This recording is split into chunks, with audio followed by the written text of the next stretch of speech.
ومن أعرض عن ذكري فإن له معيشة ضنكا ونحشره يوم القيامة أعمى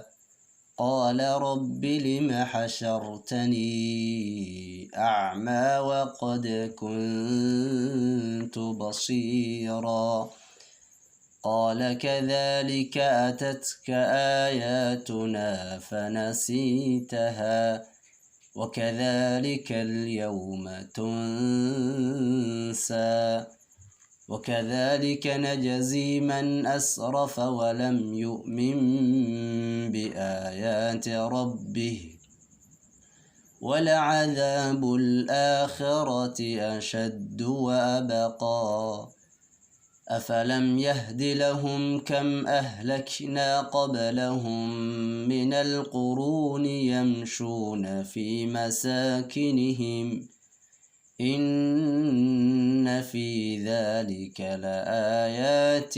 لأولي النهى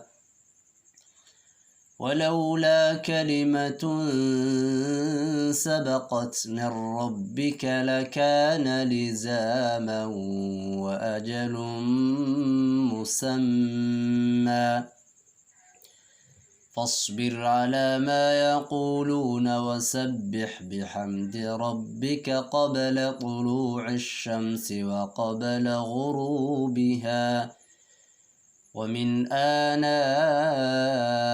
الليل فسبح وأطراف النهار لعلك ترضى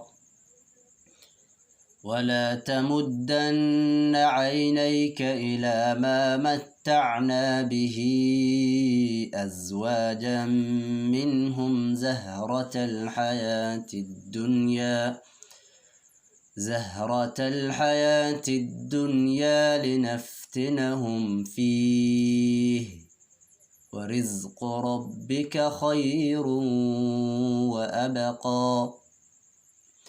وأمر أهلك بالصلاة واصطبر عليها لا نسألك رزقا